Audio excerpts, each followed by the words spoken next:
Batang ako, 5 taon ka pa lang. May laruan sa kamay, walang bigat na pasan. Gigising sa umaga, si mama ang tatawag. Anak, kain ka muna bago ka lumabas. Pasok sa eskwela, lapis sa papel. Problema mo lang kung sino ang taya sa bell. Pag-uwi, ihagis ang bag sa may upuan. Takbo sa labas, tropa naghihintayan. Tumbang preso, habulan hanggang dumilim. Gasgas sa tuhod pero tatawa ka pa rin. Pag tinawag ni mama, anak, gabi na. Uuwi kang pawisin pero masaya ka. Walang bills, walang utang, walang deadline. Walang kaya ko pa ba na tanong every night. Kaya batang ako, may sasabihin lang. Kung kaya mong manatili, dyan ka lang, dyan ka lang. Huwag ka munang lumaki, huwag kang magmadali. Sa mundong di madali, maglaro ka lang hanggang tawagin ni mama. Matulog kang mahimbing, bukas laro na naman. Dyan ka lang, huwag kang pumunta rito. Masyadong mabigat ang mundong kinalalagyan ko. Akala mo masaya kapag malaki ka na, pero kung pwede lang, babalik ako dyan. Dati gusto kong tumanda ng mabilis. Gusto kong may pera, sariling desisyon at isip. Ayaw kong pinapagalitan, ayaw kong inuutosan. Nakala ko kalayaan ang sagot sa lahat. Ngayon malaya nga pero pagod naman. Bawat araw parang may bagong kailangang labanan. Bayarin sa mesa, problema sa isip. Kahit gusto mong huminto, bawal kang umidlip. Ngayon naiintindihan ko na si Papa. Bakit tahimik minsan habang kumakain sa mesa?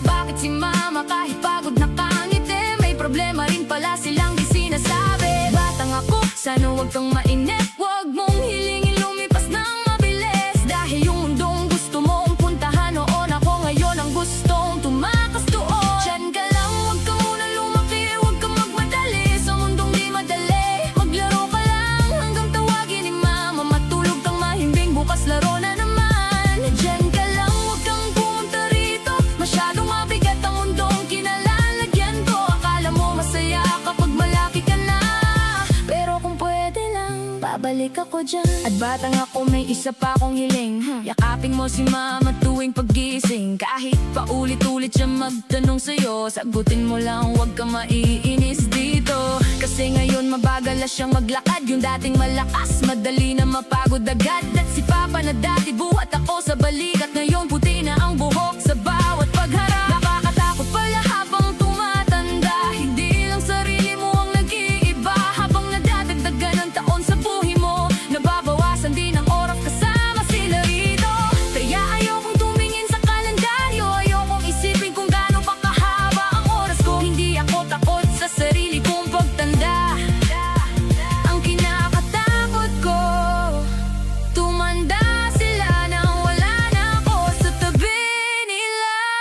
Batang ako, kapag tinawag ka ni mama, huwag mong sabihin mamaya, puntahan mo siya.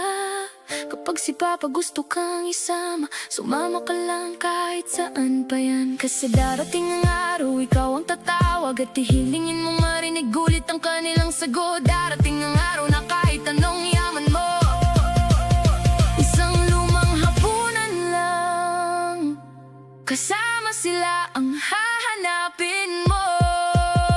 Kaya dyan ka lang, huwag ka muna lumaki. Sulitin mo ang araw na nasa tabi mo sila palagi. Maglaro ka lang hanggang tawagin ni mama. Umuwi ka agad, nandun si Papa. Dyan ka lang, batang ako, pakiusap ko. Huwag kang magmadaling mapunta sa mundo ko. Kung may paraan lang para balikan ka, iiwan ko muna lahat at uuwi ako kina mama at papa. Gusto ko ulit ng 5 piso sa bulsa. Gusto ko ulit ng laruan ng problema. Gusto ko ulit marinig, anak, matulog ka na. At magreklamong ayoko pa, dahil gusto ko pang maglaro sa labas. Ngayong pwede akong gumising kahit anong oras, pero wala nang sasabing anak, bukas na yan. Ang hirap palang makuha lahat ng gusto mo, kapag ang gusto mo na lang ay